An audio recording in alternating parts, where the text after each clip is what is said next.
Pastores, sí, ok, perfecto. Estuvo buenísima la presentación, está buenísima y, y muy real. Somos Glenn y Vanessa, aquí está mi esposa, tenemos 31 años de casados, para los que no nos conocen, tenemos 3 hijos, Alonso, que va a cumplir 27 años, creo que la otra semana por ahí. Es médico veterinario. Mariana, que tiene 24, 23 y es farmacéutica. Y Valeria, que tiene 22 años y está estudiando Derecho. O sea que ya casi salimos de la parte de los estudios con los hijos. Y tenemos algunos años de caminar en el Señor y estamos agradecidos por lo que Dios ha hecho en nuestra familia, en nuestro matrimonio, en nuestras vidas.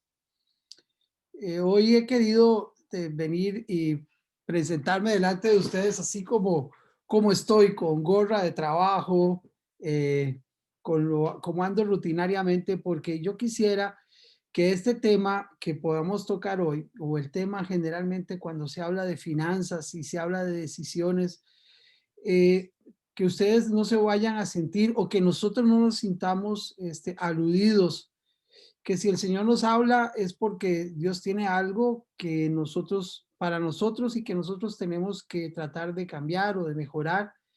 No queremos señalar a nadie, no queremos maltratar a nadie, no queremos ofender a nadie, ni mucho menos. Son temas delicados, son temas difíciles.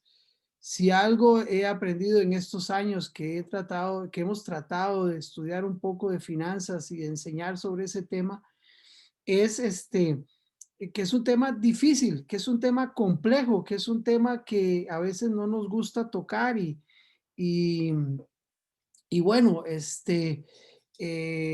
uno a veces se siente y siempre me pregunto, a veces habremos hablado muy duro, habremos sido un poco, tal vez hubiéramos usado otras palabras, pero bueno, aquí lo importante es que vamos a tratar este tema basado en la palabra, en lo que dice la palabra de Dios. Y vamos a hablar sobre 5 actitudes que no ayudan a enfrentar una crisis o un problema y 5 actitudes que sí ayudan a enfrentar una crisis o un problema.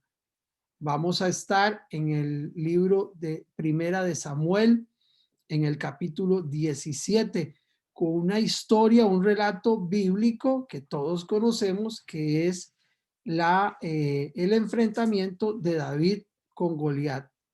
Y de ahí vamos a extraer estos 5 actitudes que nos ayudan a enfrentar una crisis o problema y 5 que no nos ayudan. Nosotros tenemos en estos momentos, desde el mes de marzo, tenemos 7 meses de estar enfrentándonos a una crisis de tipo de salud. Esa crisis de tipo de salud ha generado una crisis de tipo económico, de tipo emocional. Entonces, una crisis generalmente, un problema a veces viene y trae otros problemas. Y al final estamos viendo que nuestra sociedad está sufriendo no solo por la parte médica, sino por la parte económica, por la parte emocional. Hay gente que ha tenido que perder seres queridos y la despedida y esos momentos bajo esta situación de la crisis es sumamente cruda, difícil. Entonces, estamos todos enfrentando a una situación que nunca en la vida nos habíamos enfrentado. Es más, el mundo nunca en su historia se había enfrentado a una crisis de salud como esta e inclusive ni de tipo económico. Se habla mucho de la Gran Depresión en los Estados Unidos en los años 20, finalizando los años 20, y se cree que los efectos económicos de esta pandemia van a ser todavía mucho más difíciles que lo que fue la Gran Depresión en aquellos años. Nosotros como país no estábamos ni nos imaginábamos que esto iba a durar 7 meses o más. Y estamos en medio de una situación con 90,000 o más personas ya contagiadas, con más de 1,000 personas fallecidas. Y bueno, estamos en medio de eso, algunos con problemas de trabajo, algunos con crisis en sus negocios. Entonces, es algo a lo cual nosotros no estábamos preparados para enfrentarnos. Entonces, hemos extraído de un libro que escribió el doctor Andrés Paniazuk de Cultura Financiera, estos 10 principios o actitudes, 5 que ayudan y 5 que no ayudan. Entonces, teniendo eso, quisiera que me permitieran compartir pantalla para pasarle la presentación. Ya estamos, sí. Ok, sí lo puedo hacer, ¿verdad? Entonces, ay, pero perdónenme porque tengo que, un momentito. Ok,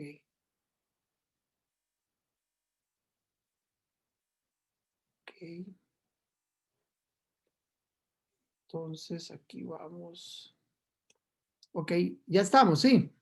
Carol, estamos ahí, perfecto. Ok. El libro del doctor Paniazuk es un libro que recientemente escribió hace unos 6 meses. Se llama Una prueba como ninguna. Cómo ganarle a la crisis. Lecciones de una crisis, y repito, vamos a estar en Primera de Samuel 17, versos del 1 al 55. Nada más quisiera decir rápidamente que Samuel, como todos saben, fue el último juez del pueblo de Israel. Estuvo en ese periodo tan importante en donde el pueblo de Israel pidió ya no tener un gobierno teocrático, que era cuando Dios era el que, digamos, gobernaba al pueblo, y pidió que le dieran un rey.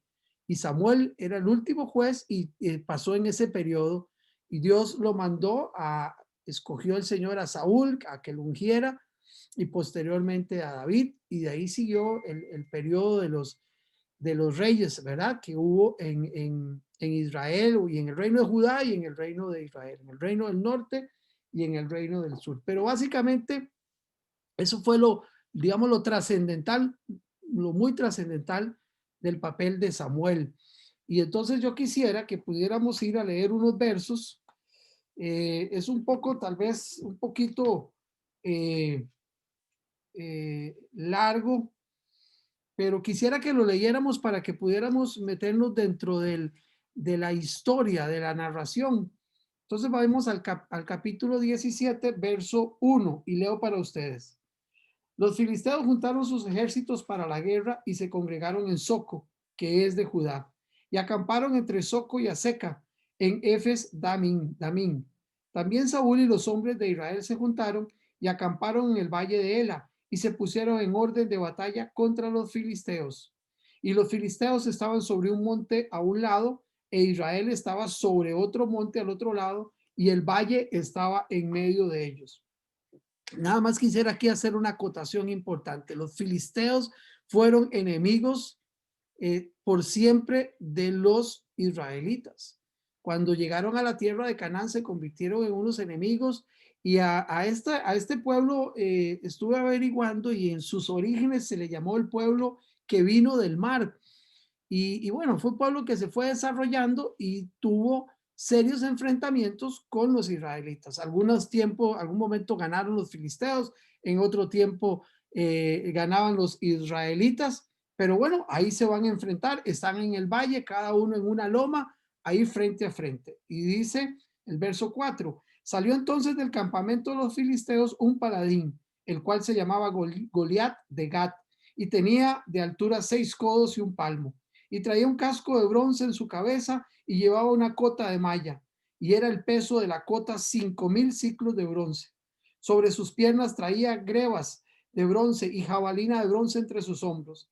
El asta de su lanza era como un rodillo de telar, y tenía el hierro de su lanza 600 ciclos de hierro, e iba su escudero delante de él.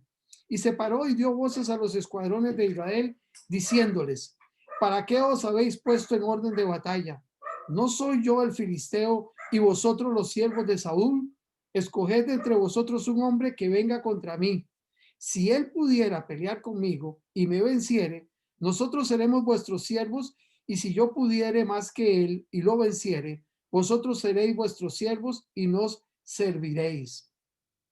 Algo de lo que se acostumbraba en esos tiempos es que para evitar una batalla de ejército contra ejército, se podía escoger a una persona de cada bando y que pelearan, y que el ganador era el ganador de esa guerra, y con eso se evitaba un derramamiento de sangre, digamos, muy violento. Pero bueno, este paladín, Goliat, llegaba y salía y los retaba. Y añadió el filisteo, verso 10, hoy yo he desafiado al campamento de Israel, dadme un hombre que pelee conmigo. Oyendo Saúl y todo Israel estas palabras del filisteo, se turbaron y tuvieron gran miedo. Y David era hijo de aquel hombre efrateo de Belén de Judá, cuyo nombre era Isaí, el cual tenía 8 hijos, y en el tiempo de Saúl este hombre era viejo y de gran edad entre los hombres. Y los 3 hijos mayores de Isaí habían ido para seguir a Saúl a la guerra. Y los nombres de sus 3 hijos que habían ido a la guerra eran Eliab, el primogénito, el segundo Abinadab y el tercero Sama. Y David era el menor. Siguieron pues los 3 mayores a Saúl. Pero David había ido y vuelto, dejando a Saúl para apacentar las ovejas de su padre en Belén. Ya para este momento, en el capítulo 17, ya el Señor había determinado que Saúl perdiera su reino. Ya el Señor había mandado a Samuel a ungir a David.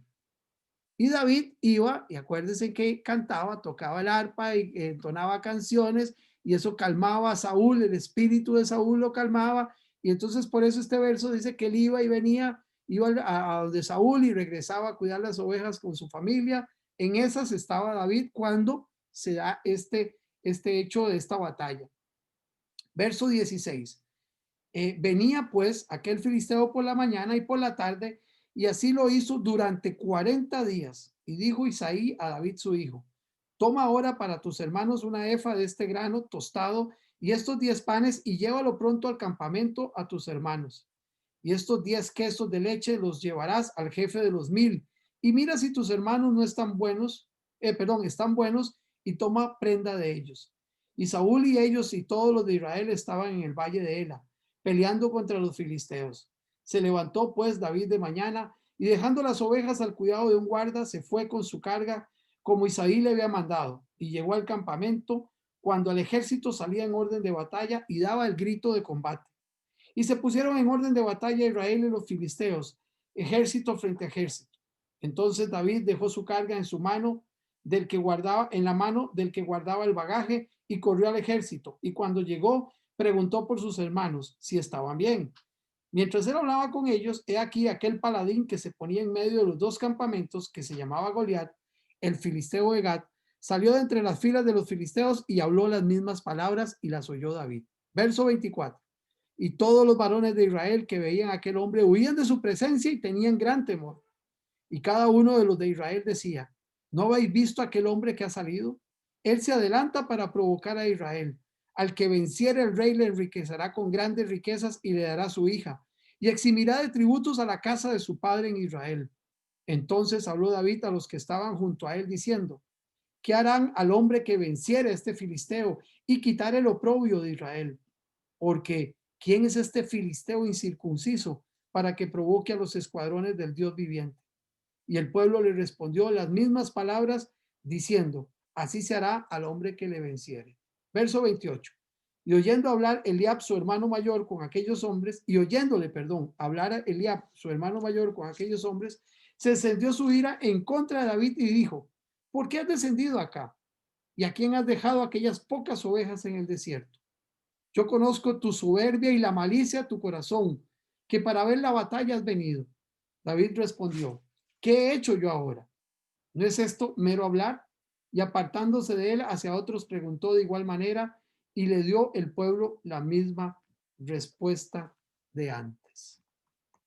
Estos 31 versos de introducción para meternos de lleno en lo que vamos a estar estudiando las primeras 5 actitudes que no nos ayudan en una crisis. Número 1, escapar o huir de la crisis o del problema. Número 2, ignorar el problema. Número 3, hablar y no actuar. Número 4, esperar que otros resuelvan el problema por usted. Número 5, transferir frustraciones.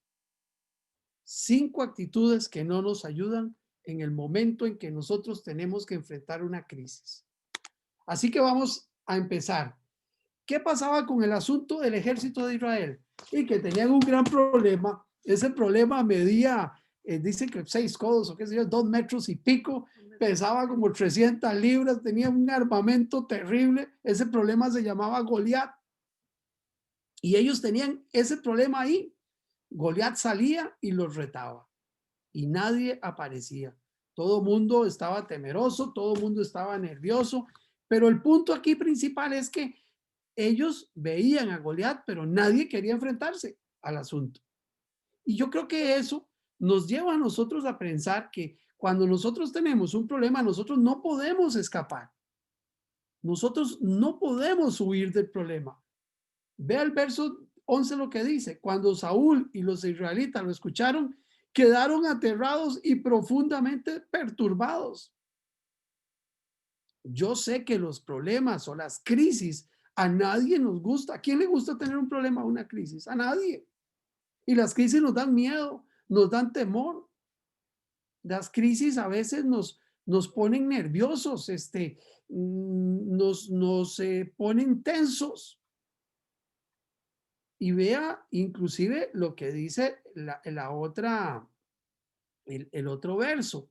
Perdón, me fui. Tan pronto como las tropas israelitas lo vieron, comenzaron a huir espantadas. ¿Qué pasaba? Las dos tropas estaban una en una colina, el otro en una colina. Y los israelitas salían y hacían bulla que querían pelear esto y lo otro y aparecía Goliat y no quedaba nadie. Lo que me lleva y lo que nos tiene que llevar a reflexionar es que todos en la vida tenemos problemas y todos en la vida enfrentamos crisis. Todos tenemos que enfrentarnos alguna vez a algún Goliat. Probablemente el Goliat del pastor sea diferente al mío. Probablemente mi Goliat, ese gigante enorme, para usted es un enano chiquitito, no es nada. Pero para mí es enorme. O sea, es diferente para cada uno de nosotros.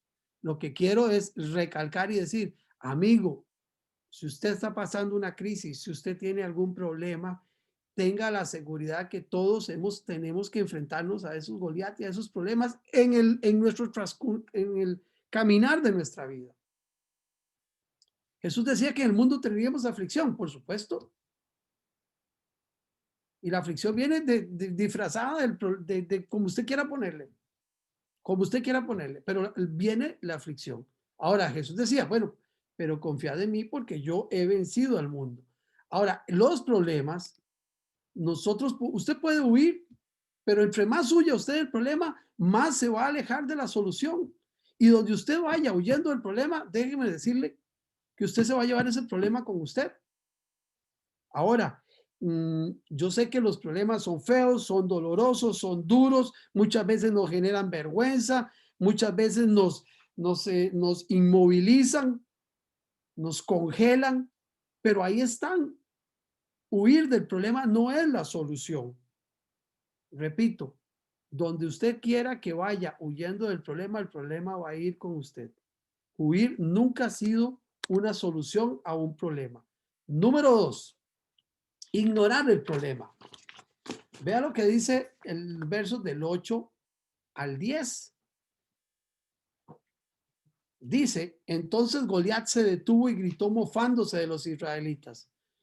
¿Por qué salen todos ustedes a pelear? Yo soy el campeón filisteo, pero ustedes no son más que siervos de Saúl. Elijan a un hombre que venga aquí a pelear conmigo. Si me mata, entonces seremos sus esclavos. Pero si yo lo mato a él, ustedes serán nuestros esclavos. Hoy desafío a los ejércitos de Israel. Envíenme a un hombre que me enfrente. Segundo error, ignorar que usted tiene un problema. Primer error es huir del problema. El segundo es saber que usted lo tiene ahí, pero usted lo ignora. Usted se hace el mae, usted le da vueltas, usted patea la bola, usted no lo enfrenta. ¿Qué estaba pasando con los israelitas? Claro, tenían un gran problema. Ahí estaba Goliat. Y dice que estuvo durante 40 días, salía en la mañana y en la tarde. 40 días el hombre salía y le decía, venga, mándenme a uno. Y había un problema que resolver. Pero durante 40 días ellos sabían que tenían el problema y nadie, absolutamente nadie, daba una solución a ese problema. Repito, el ejército de Israel salía, bajaba de la colina, gritaba que iba a pelear y cuando aparecía Goliat, todo el mundo salía en carrera, huían. Tuvieron el problema 40 días y pasaban ignorándolo. Nadie en el relato bíblico hablaba de cómo solucionar ese problema. Hay algo interesante en todo esto. El gobierno de Estados Unidos, por ejemplo, le avisan, le dicen que en China está el virus, etcétera, etcétera. Y el gobierno de Estados Unidos, el presidente Trump decide no cerrar los aeropuertos. Retrasó 2 o 3 semanas el cierre de los aeropuertos y entró el COVID-19 a Nueva York y ha originado esa cantidad de muertos y todo lo que ha hecho en los Estados Unidos. Se cree que si él hubiera tomado una decisión, si no hubiera ignorado el problema, lo hubiera por lo menos minimizado. Nosotros muchas veces tenemos un problema y lo ignoramos, le huimos, no lo enfrentamos y le damos vueltas y le damos vueltas y le damos vueltas. Le voy a poner un ejemplo claro y sencillo que tiene que ver con lo que vimos ahora de la presentación. Muchos de nosotros tenemos problemas financieros porque somos desordenados. Y usted habla con alguien y le dice, le cuenta su problema y viven en un desorden y uno le dice, bueno, vamos a ordenar este desorden y la persona no quiere hacerlo. Le tiene temor, le tiene miedo, le tiene pereza y no quiere hacerlo. Inclusive hay personas, una vez escuchamos a una persona que Vanessa siempre me recuerda eso, que nos decía que él no sabía, no quería saber cuánto debía, le daba pavor. Sabía que tenía deudas, pero no quería hacer un inventario de deudas porque no quería enfrentarse. Le huía, ignoraba. Muchos de nosotros tenemos problemas con el manejo del dinero, pero no queremos enfrentar ese problema. Lo ignoramos. Y mientras lo ignoramos, seguimos pateando la bola y seguimos hundiéndonos y hundiéndonos y hundiéndonos. Cuando uno tiene problemas de ese tipo, bueno, tendrás que pararte, tendrás que enfrentar el problema, no puedes huir más, tenés que enfrentarlo, no puedes ignorar más y tomar las medidas que tenga que tomar. Muchos de los problemas que tenemos hoy en día se debe al desorden.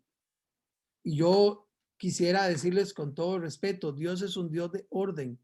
Dios no va a bendecir el desorden. El Señor no bendice el desorden económico ni en su vida interna, ni en su vida. Si usted no lleva una vida ordenada o de santidad, de integridad, el Señor no va a bendecir ese tipo de vida, porque Dios iría en contra de lo que es Dios. Yo no creo que el Señor pueda bendecirme económicamente si yo soy un desordenado, si el dinero lo boto. Dios es un Dios de orden. Dios es un Dios de orden y Dios bendice el orden. Muy bien, vamos por el tercero. Vamos a ver. Uy, ¿qué me pasó? Ay, Señor, ¿qué me pasó? Ok. Oh, no, mira. Déjeme avanzar. Ok, el tercero. Tercer punto. Mire, ¿qué pasaba con esta gente de Israel? Primera, verso 25. Comentaban entre ellos, ¿ya vieron al gigante? Preguntaban los hombres. Sale cada día a desafiar a Israel. El rey ha ofrecido una enorme recompensa a cualquiera que lo mate. A ese hombre le dará una de sus hijas como esposa y toda su familia quedará exonerada de pagar impuestos. Vean, huir del problema, ignorar el problema y hablar del problema. Está bien hablarlo, pero muchos de nosotros somos buenísimos hablando, pero malísimos resolviendo. Hablamos y hablamos y hablamos y perdónenme, la solución no está en hablar. Yo estoy de acuerdo que hay que hablar. Yo estoy de acuerdo que hay que meditar en el problema. Yo estoy de acuerdo que hay que darle vuelta. Yo estoy de acuerdo que hay que pedir consejería. Yo estoy de acuerdo que hay que orar al Señor. Todo eso estamos perfectos, pero hay que actuar. ¿Qué pasaba con esta gente? Hablaban y hablaban que vieran el gigante, que el gigante aquí, que el gigante allá, que el rey estaba ofreciendo una recompensa, pero nadie actuaba. Muchos de nosotros somos buenos huyendo, somos buenos ignorando y somos buenísimos hablando. Vea qué pasa con los presupuestos familiares. Eso es algo que casi nadie le gusta hacer. Y entonces tenemos un presupuesto mental. Uno pregunta, ¿tenés un presupuesto? Sí, sí, yo lo tengo ahí, yo más o menos sé cuánto gastamos, más o menos, todo es más o menos. Es una pura, perdónenme la palabra, una hablada y no hay nada de cierto. Porque yo les puedo preguntar a ustedes, ¿cuánto ganan ustedes? Y muchos me van a decir, sí, este es mi salario o estas son mis entradas. Pero si yo le pregunto, ¿usted me puede decir con detalle cuántas son sus salidas? Usted me va a decir, más o menos, ahí gasto 1,800, 1,100. No, ¿cuántos son? ¿Cuál es su presupuesto mensual?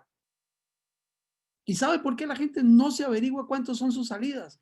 Porque le da horror enfrentarse a la cruda realidad de que sus salidas, sus números, que sus salidas son mayores que sus entradas.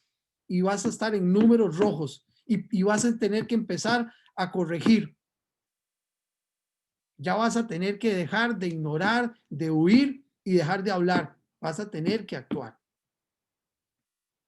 Ahora, David llega al campo de batalla y se encuentra a la gente hablando.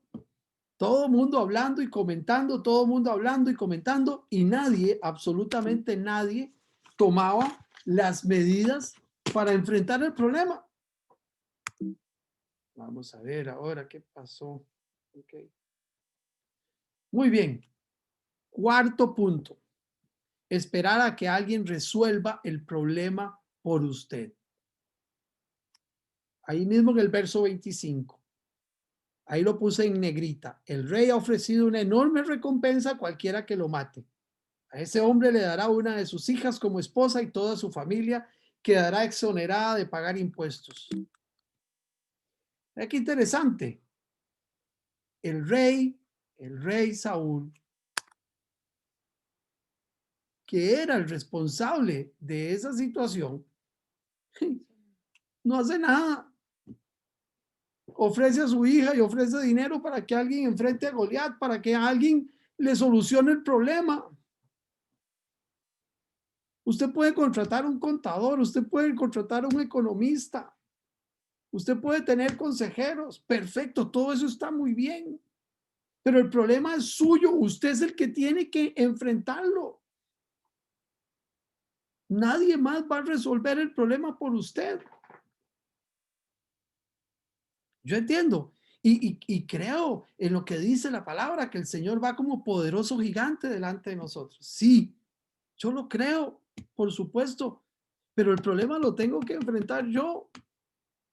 O nosotros como matrimonio somos los que tenemos que ajustar nuestro presupuesto, definir un orden de prioridades. Vean lo que pasaba en la presentación. Un orden de prioridades, que las uñas, que el pelo, que una jaula para el perro, bueno, cosas horrorosas. Esas y muchas cosas más vemos en nuestras familias. ¿Alguien puede resolver el problema que tenía esa pareja? No. ¿Quién lo puede resolver? Ellos. Ellos tomando decisiones. Goliat quería que el problema Saúl quería que se resolviera el problema de Goliat pagándole a otra persona. Y él, que era el rey, el responsable de su pueblo, no podía hacerlo. Vamos a ver qué me pasa. Hay otra pregunta. ¿Quién es el responsable de enfrentar nuestras crisis? Somos nosotros mismos, nadie más. Ahora, déjeme decirle algo. Muchos problemas o crisis que tenemos pueden ser como estos de la pandemia, que es una crisis global, nacional, pero muchos de los problemas son causados por nuestros propios errores y faltas. Y usted no puede salir de una situación difícil haciendo lo mismo que lo llevó a esa situación difícil. Usted tiene que cambiar. Si usted sigue haciendo lo mismo, si seguimos haciendo lo mismo, de ese hueco, más bien nos vamos a ir enterrando cada día más. ¿Quién es el responsable de enfrentar nuestros propios gigantes? Somos nosotros. No hagamos las de Saúl. Tirar la responsabilidad a alguien más. Yo quiero decirles y voy a contarles rápidamente una anécdota. Una vez me llamó una persona de Guapiles, yo no sé por qué me dieron el teléfono, era creyente y dice que se metió en esto de bitcoins, del dinero en línea, este tipo de cosas. Al principio le fue bien, entonces pidió un préstamo en el banco, una cantidad muy considerable y empezó a perder, ya no le alcanzaba con lo que ganaba para pagar los intereses del banco y resulta que ya más bien tenía que poner de su salario y ya estaba en una situación en rojo. Y bueno, y entonces él me decía que él estaba orando con el pastor por un milagro. Y yo le decía, bueno, ¿y cuál es el milagro que estás esperando? Un milagro, me decía, pero ¿cuál es el milagro? Y no, me dice, bueno, que el Señor me quite esa deuda. Y yo sé que Dios puede hacer eso y muchísimas cosas más, pero una deuda no es que uno se acueste y el Señor hace el milagro y mañana está paga. La deuda hay que pagarla. No hay otro, no hay otro. ¿Es culpa del Señor que yo me endeude con tarjetas de crédito? No, es culpa de mi desorden. Eh, entonces yo hoy le pido al Señor y le pido que mañana mi tarjeta, mi deuda X en el banco, qué sé yo, quede en cero. Eso no va a suceder. Eso no va a suceder. Repito, Dios puede hacerlo, pero es que eso no lo va a suceder. No va a suceder porque el Señor, uno tiene que aprender. Por supuesto que después de hablar cosas, nunca más me volví a llamar. Yo sabía que no me iba a volver a llamar, jamás. Si yo le contesté todo lo contrario a lo que tal vez él pensaba que yo le dijera. Muy bien, vamos al quinto. Ok. Bueno, yo había puesto el Salmo 23 porque me encanta sobre todo este verso número 4 donde, donde dice que aunque ande valle de sombra de muerte, no temeré mal alguno porque tú estarás conmigo. Tu vara y tu callado me infundirán aliento. Vean, cuando yo leo este salmo y veo que el Señor es mi pastor, que nada me va a faltar, que me va a dar descanso, me va a pastorear, todo el asunto, lo que yo noto aquí es que el Señor en ningún momento me dice que yo voy a estar libre de circunstancias, de problemas o de Goliaths o de crisis. Lo que me está diciendo es que Él va a estar conmigo, que su vara y su callado me van a infundir aliento para no huir, para enfrentarme, para no esperar que nadie lo resuelva por mí, para no ignorar el problema. Yo creo, yo encuentro en este salmo algo que a mí me da aliento. No es una promesa de que nada, de que todo va a ser fácil. No, es una promesa que el Señor tiene cuidado de mí y de que va a estar conmigo. Muy bien, vamos al quinto. No transfiera frustraciones. Resulta que David llega, le lleva el almuerzo a los hermanos, comienza a hablar con la gente por ahí y en eso Eliab, el hermano mayor de David, dice ahí la palabra, que lo oyó hablar con los hombres y se enojó y le dijo, ¿qué estás haciendo aquí? Le reclamó. Uy, perdóneme. Perdóneme. ¿Qué estás haciendo aquí? Le reclamó. ¿Qué pasó con esas pocas ovejas que se supone que deberías estar cuidando? Conozco tu orgullo y tu engaño. Solo quieres ver la batalla. David contesta, ¿qué hice ahora? Solo hacía una pregunta. Vean, muchas veces nosotros cuando estamos enfrentando una crisis o un problema, y nos sentimos frustrados, nos sentimos nerviosos, nos sentimos tensos, usted y yo tenemos la tendencia, a echarle la culpa a otros o a enojarnos con otras personas o a frustrarnos con otras personas. Y entonces ve uno actitudes como estas, ¿verdad? Una de las mayorías de lo que causa mayor causa de división o de separación en los matrimonios son los problemas económicos. Enojo en la calle, gente tensa que grita cosas, que hace cosas, que uno no puede dormir, que se pelea con cualquier cosa, la golpea. En fin, tenemos la tendencia de trasladar las frustraciones. ¿Cómo estaba el hermano de David? ¿Qué había hecho David? Nada más llegó y preguntó qué estaba pasando y le contaron. Tenía 40 días junto con todo el ejército de estar ahí, de ser retados, de ser ofendidos y con ese temor y ese miedo a ese gigante que estaba ahí. Y él traslada su frustración, se la traslada ese enojo a David que no tenía nada que ver. Uno se desgasta cuando uno está frustrado. Uno se desgasta, se enoja con la esposa, con los hijos, con los compañeros de trabajo, se siente frustrado y por eso la recomendación es que usted no transfiera sus frustraciones, que pueda pedirle al Señor que a través de su Santo Espíritu nos dé dominio propio, que nosotros podamos controlar las emociones por las cuales nosotros pasamos. Yo sé que no es fácil, yo sé que es complicadísimo. Usted va a decir, mire, es que esto, es que lo otro. Yo lo sé.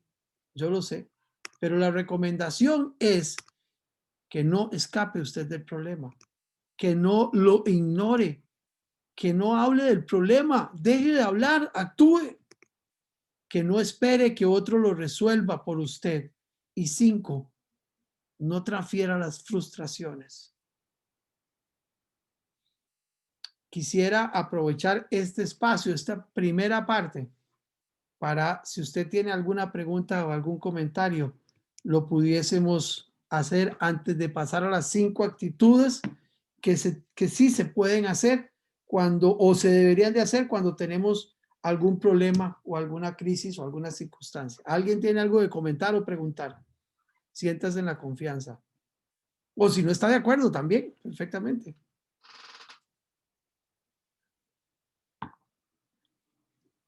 Adelante, adelante. Que Carol le... Sí, adelante.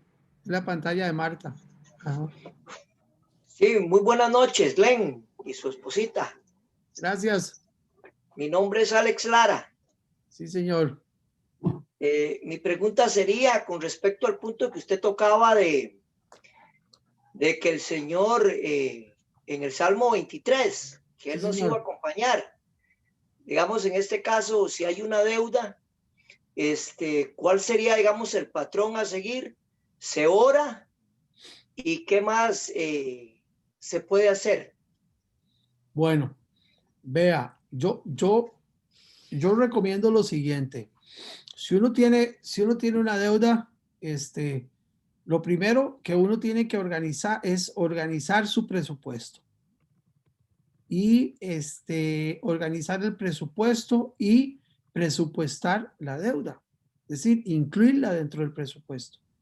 Porque, por ejemplo, yo entiendo que uno debería comprar todo de contado, sería lo ideal, pero es que eso es muy difícil.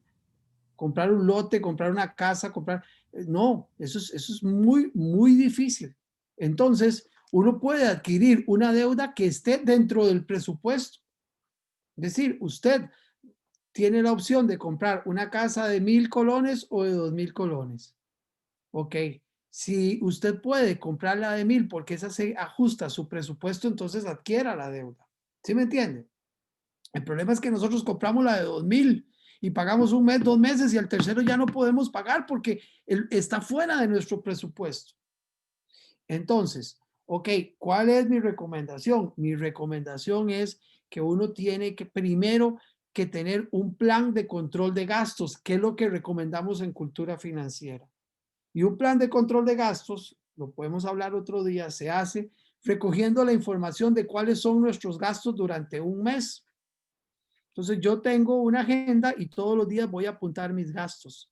Una vez que tengo todos mis gastos del mes, los acomodo digamos, ¿cómo te puedo decir? Digamos, la luz, transporte, colegio, comida, etcétera, etcétera, ¿verdad? En categorías y después las sumo. Y esos gastos los comparo con mis entradas. Si a usted le da en rojo, entonces usted va a ir a cada categoría y va a empezar a hacer los ajustes para el siguiente mes, ¿verdad? Y en ese juego vamos, hasta que podamos ajustar. Entonces, ¿qué va a suceder? Que va a llegar un momento en donde usted está en control de su dinero y no el dinero en control suyo. Entonces, por ejemplo, no le va a pasar lo que le pasa a esta pareja, que reciben el salario y lo primero que son gastos que no tienen ninguna relevancia ni ninguna importancia.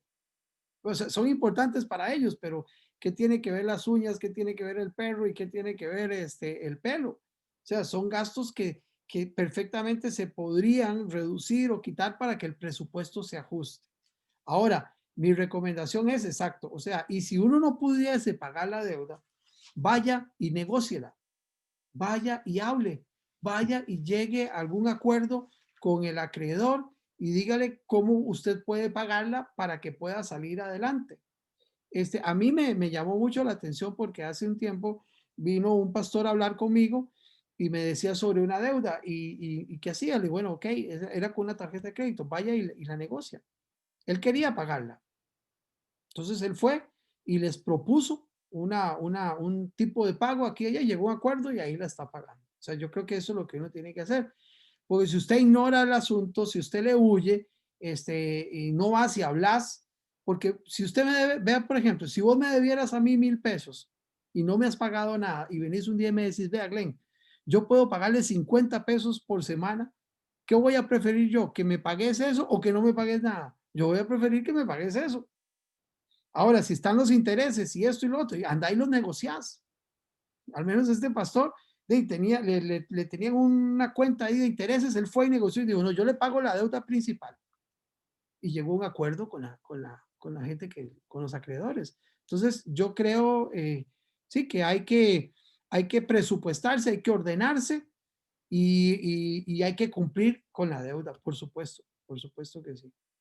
¿Alguna otra pregunta? O sí, por favor, Glenn, señora. em, enfocándonos en esta crisis, ¿verdad? En esta pandemia. Esta pandemia, la verdad es que ha sido global, ¿cierto? O sea, Correcto. mundial, ¿verdad?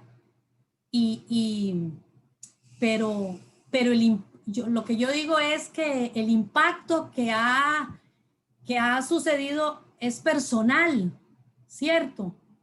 Entonces, muchas veces la pregunta que nos hacemos, ¿verdad? Es, ¿dónde está Dios cuando estoy sufriendo? O sea, lo primero que hacemos es eso. O sea, ¿dónde está Dios? ¿Verdad? Entonces, ¿por qué? Si un ejemplo, y uno lo ha escuchado mucho, ¿por qué si soy una persona buena, no le hago daño a nadie, no le robo a nadie, etcétera, etcétera? O sea, ¿por qué me suceden estas cosas? ¿Verdad? Entonces, muchas veces caemos en esa frustración, Entonces, mi pregunta es, cuando usted tocaba los primeros puntos, ¿verdad? Nos frustramos y nos llenamos de temor y, Dios mío, y juepuñira, y tomamos tan malas decisiones ¿verdad? Porque primero el temor nos paraliza, ¿verdad? Ujú. Y entonces en esto, o sea, estamos viviendo una pandemia que es definitivamente mundial, o sea, no es solamente la familia tal está pasando eso, Correcto. ¿verdad?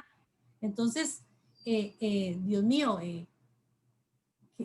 cómo, bueno, y ahora va a seguir, ¿verdad? Lo mejor, cómo solucionar todas estas, qué debemos de hacer, ¿verdad? Pero no a todas las personas o personalmente, ¿verdad? A todos, cada uno, no, aunque haya sido global, aunque haya sido mundial, pero no todos nos afecta igual, ¿sí me doy a entender? Correcto, correcto, correcto. No, no, no. Yo por eso hacía alusión al Salmo, porque vamos a ver, esto nos ha afectado a todos. A nosotros nos recibió la pandemia con que teníamos una venta de una piña en el mes de marzo y la vendimos por el 20% de lo que valía. Mm. ¿Sí me entiendes? Ese fue el recibimiento, así, de una vez. Eh, entonces, bueno, yo creo que en momentos de crisis, es donde tiene que salir el carácter de nosotros. Y por supuesto la fe y la confianza en el Señor. Yo creo firmemente en el consejo, por ejemplo. Y ustedes me van a decir, a mí me gusta hablar del consejo. ¿Saben por qué? Porque nosotros no buscamos consejo. Nosotros somos sumamente soberbios y prepotentes, perdóneme. Y entonces no acudimos a escuchar a otra voz, a otro consejo. No, yo digo, bueno, ok, ¿cuáles son las fuentes de consejo? Bueno, busquen la palabra de Dios. ¿Qué dice Dios? Si alguien viene a pedirme que lo fíe, bueno, la palabra de Dios me dice que no lo haga, punto. Ya eso debe ser un principio en mi vida. Como leíamos ahora, yo quiero las bendiciones de Deuteronomio 28, sí. Yo quiero esas consecuencias de la obediencia. No quisiera las consecuencias de la desobediencia que está ahí un poquitito para adelante. Entonces, yo creo que uno tiene que ser obediente para tener ese tipo de consecuencias. Sigo con el consejo. Segundo, uno tiene que escuchar a la esposa. Uno debe preguntarle a los padres. Uno debe preguntarle a gente de la iglesia, al pastor o a algún amigo o alguna persona de experiencia que conozca de la iglesia y te pueda dar un buen consejo. Y cinco, o por último, buscar un experto, por ejemplo. Entonces, en el tema, yo tengo 30 y pico de años de producir leche y yo cuando tengo un problema cojo el teléfono y llamo a un veterinario, a algún amigo y le digo, mira, me está pasando esto. Entonces, si usted va a hacer una operación, va a comprar una casa o algo, pida consejo, pida consejo. Siempre hay gente que sabe más que uno y la Biblia dice que en la multitud de consejos hay sabiduría. Y entonces, también, doña Rocío, ¿cómo enfrentar uno esta crisis, estos gigantes? Y claro, claro que uno quiere huir, que uno quiere ignorar el problema, que uno habla y habla, pero no resuelve. Por supuesto, a todos nos paraliza y nos da miedo. Pero entonces ahí es donde yo creo que hay dos cosas importantes. Uno es la confianza en Dios y otro es mi carácter. Y yo tengo que confiar en el Señor y sacar mi carácter para enfrentar la situación que tenga que enfrentar. Yo voy, don José, pastor, en el mes de mayo se murió, yo tenía un socio en San Carlos y falleció, le dio un infarto y tuve que volver a coger las riendas de la finca y para mí ha sido un reto en todo sentido y darme cuenta de algunas cosas que no son agradables de saber, pero que hay que enfrentarlas. Entonces, le voy a poner un ejemplo. No quiero hablar mal de él, ni mucho menos. Un hombre que yo lo quería muchísimo. Teníamos una deuda en la ferretería de hacía 2 años y él no había sido capaz de decirme a mí de esa deuda. Entonces yo llego un día a la ferretería ahí en Pital y entonces me llaman aparte y me dicen, mire, don Glenn, es que esto y esto. Y yo digo, pero ¿cómo no me llamaron? ¿Cómo no me dijeron nada? Una deuda del año 2018. ¿Qué hacer? Ahí estaba firmadas las facturas y todo. O sea, entonces Ok, y volvemos a lo mismo. No hay que escapar del problema, no hay que ignorar el problema, hay que hablar y actuar. Ok, entonces llegué a un arreglo de pago con ellos. Mire esto y esto, yo no sabía. Ok, por supuesto, igual, uno salgo enojado, salgo esto, salgo lo otro, pero no llego a desquitarme con Vanessa, ni a gritar, ni nada. O sea, pido que el Señor me dé la fortaleza, la sabiduría, que el Espíritu Santo me controle y no piensen que yo soy perfecto, ni que no, ni estoy diciéndoles, estoy contándole nada más. Y claro que me frustré y claro que me enojo. Y después llego a otro lado y me pasa algo parecido, ¿me entienden? Y claro que y tal vez no recibimos la plata de esto, entonces no hay plata y hay que llegar hay que enfrentarse, hay que enfrentar, hablar y tratar de arreglar el asunto. Don José. Gracias, don Grey. Mi posición en cuanto a esto, don Grey, basado en estos 5 principios, yo veo 2 ópticas de la perspectiva en la que usted está exponiendo el tema. No es lo mismo estar en el problema que venir a darse cuenta de un problema. Y en el caso de Saúl, él tiene el problema. Y en el caso de David, él viene a darse cuenta del problema. La pregunta que hago aquí ¿es intermediario Dios para solucionar un problema que no le van a encontrar solución?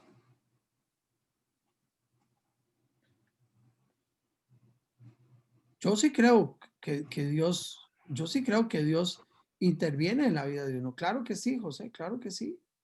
Yo le voy a poner un ejemplo. Si alguien viene con algunas situaciones o qué sé yo, de cualquier tipo, José, vos vas y pedís consejo. Yo creo que la persona te habla y te da un consejo basado en la palabra de Dios. Dios te está hablando, Dios te está diciendo. Yo creo que Dios interviene. Lo que pasa es que uno quisiera, José, que el problema se solucione así. Pero José, no se soluciona así. Y a veces yo me pregunto, ¿por qué Dios tiene que sacarme a mí de un problema económico que yo me metí, José? Es que fui yo el que tomé las malas decisiones. Ahora sí, Dios me ayuda. ¿Cómo me ayuda el Señor? Bueno, dándome orden. Dios ha prometido que me va a proveer para mis necesidades. Para mis necesidades. Yo creo en la provisión de Dios. Y creo en la provisión sobrenatural de Dios. Cuando Dios te da un ascenso, cuando Dios pone un negocio, cuando Dios hay un aumento de salario. Mi hija Mariana consiguió trabajo cuando comenzó la pandemia. Díganme ustedes si eso no es la provisión de Dios. Comenzó la pandemia y Mariana se graduó de farmacéutica y al día siguiente tenía trabajo. Yo veo ahí, José, la intervención y la mano de Dios. Pero ella tiene que ir a trabajar. Pero ella tiene que ir a Poás o ahora tiene que ir a Grecia. Ella es la que tiene que ir. Dios no la va a coger de la mano y la va a despertar y la va a llevar. No. O sea, yo sí creo, José. Ahora, ¿qué pasa? José, ¿qué pasa? David llega y pregunta y ve que hay un problema. Estoy completamente de acuerdo. Pero José, ¿por qué tenía tanto tiempo Saúl sin resolver el problema? 40 días.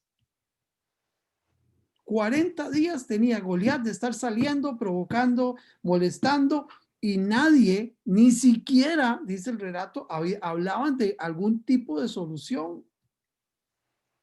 Justamente por Ni eso siquiera estoy oraron, preguntando. José, ni siquiera oraron. Ni siquiera eso. Y eso vamos a ver ahora perdón que te interrumpa, pero vamos a ver ahora en las actitudes correctas. ¿Qué es lo que hace David? Lo primero que hace, dice, bueno, ¿quién está ofendiendo? ¿Quién es este que ofende al escuadrón o al ejército del Dios Altísimo? cambia completamente su perspectiva. Y cuando uno no sabe qué hacer, qué tiene que hacer, mis amigos, de orar. Orar, que el Señor le marque el camino, que la sabiduría de lo alto venga sobre nosotros y repito, y buscar ese consejo que yo a veces creo que viene de Dios. Dios utiliza personas para que nos llamen la atención y nos encaminen. Perdón, pastor. Justamente por eso estoy preguntando, don Len, entiendo la óptica por la que usted me está exponiendo el punto. La posición a la que yo me encuentro hoy en día en cuanto a esto que estás exponiendo es la frustración de no poder encontrar una solución al cuyo Dios tiene que tomar y priorizar, buscar una solución, porque esto no va a tener ninguna mejora. Muchas veces Dios tiene un salvavidas. Le digo esto, Glenn, le digo esto a título personal, pero basado en el tema. No quiero, interrumpirte. Estoy No. viendo dos ópticas porque me llama mucho la atención de que por más tiempo que se hubiese llevado, si Dios no interviene, esto hubiese seguido y quién sabe cuánto tiempo más. Por eso es que muchas veces Dios actúa. Las consecuencias van a ser graves para aquel que teniendo la oportunidad no lo hizo. Eso es todo, don Yo Glenn. estoy absolutamente de acuerdo con que Dios actúa. Yo creo que sí. Y creo en la provisión de Dios, natural y sobrenatural. Lo que pasa es que José, a veces esta parte es una parte delicada porque a veces quisiéramos que las deudas desaparezcan, por ejemplo. Y José, a mí me gusta decir, ok, Dios te va a dar una provisión sobrenatural, claro, con más trabajo, con un aumento de salario, con un trabajo extra, con un ascenso, con un negocio que apareció por ahí. Yo creo en esa provisión de Dios. Claro que la Biblia muestra, Dios hizo caer maná del cielo y carne del cielo y daba provisión de agua y habla de que en el desierto los zapatos no se desgastaban, ni la ropa, o sea, ese es el Dios que nosotros profesamos y yo creo en eso. Lo que pasa es que yo creo, José, que yo creo, ¿verdad? Que yo sería un irresponsable en decir que usted va a acudir al Señor y las deudas, por ejemplo, van a desaparecer y que usted va a seguir siendo un desordenado y manejando sus finanzas como a usted le dé la gana. Entonces, de una cosa trae consecuencias muy duras, ¿verdad? Y, creo también firmemente que cuando una persona comienza a ordenarse, pasará tal vez un tiempo difícil, pero yo creo ahí con el apoyo, con la ayuda del Señor, uno puede salir adelante, ¿verdad? Sí creo, por supuesto, en la intervención divina. Yo digo, bueno, si alguien viene y me saca de mi error y me dice, mira, estás desordenado, yo pienso que es una persona que Dios utiliza para instruirme, para enseñarme, para hacer un cambio, para hacer un alto en el camino y decir, bueno, voy a cambiar. Ahora, José, pastor, y quiero decirles algo, yo sé que puede haber mucha gente frustrada porque los tiempos son difíciles y complicados. Sé que puede haber, como decía doña Residuo, gente que ha perdido el trabajo, que ha perdido el trabajo. Me ha tocado en este tiempo, tuve que quitar un empleado de la lechería bueno, porque no podía hacer nada más. Y hace poco tuve que quitar uno de San Carlos. ¿Y sabe qué me dolía de ese muchacho que despedí la semana pasada? Que sé que la familia necesita el trabajo, José. Conozco a la mamá y al papá, pero ya le había perdonado 2 o 3. Me explico, y tenía evidencia con una grabación de Facebook, bueno, de teléfono, ese tipo de cosas. Entonces, José, yo digo, ok, ¿qué tengo que hacer? ¿Cómo puedo hacer? Qué duro, porque sé la necesidad que tienen. Yo conozco a la mamá. Me decía el gerente financiero del Colono, ese grupo inmenso del Colono, esa gente, que hablé, ahí lo conocí hace 15 días y me decía que tienen 3.500 empleados, que han mantenido en esta crisis los 3.500 empleados, que han tenido que quitar como 10 por robo. ¿Y qué tienen que hacer? De quitarlos, José. O sea, y yo digo, bueno, ok, y si esa persona se arrepiente y busca al Señor, sí, pero ya las consecuencias tienen que afrontarlas, no hay de otra. Y uno quisiera que no fuese desde ese tipo de manera ni la forma, pero y que estamos en una crisis y dónde van a conseguir trabajo. Es que, ¿verdad? Es que es un montón de cosas cuando uno tiene que tomar una decisión. Pero qué difícil y qué complicado. Ahora, entiendo también que hay gente, como tal vez era la pregunta de doña Rocío, que pierde el trabajo porque la empresa cierra, porque esta es una economía que está toda está amarrada. Decía el señor de Andrés Paniazú que un chip que se produce en China, que se lo pone a un carro en México, que se vende en Estados Unidos. Entonces, si en China no producen el chip, el carro no se puede ensamblar en México, entonces no se puede vender. Y eso es una cadena, ¿verdad? Eso es una cadena inmensa. Y en el mundo estamos hoy en día globalizados. Todo lo trabajamos por cadena. Entonces, cuando falla un eslabón de esa cadena y todos sufrimos. ¿Verdad? Yo no sé si estoy siendo claro o no, pero yo creo, repito, José, en la intervención sobrenatural de Dios, por supuesto, y natural, por supuesto que creo en eso. Pero también creo que muchas veces los errores que cometemos y tenemos que asumir las consecuencias. Y esa es la parte dura y difícil, sobre todo en el campo de las finanzas, es sumamente duro y sumamente difícil. No sé si ahí habrá alguna otra pregunta. Híjole, son las 8:30. Qué Sí, torta. Sí.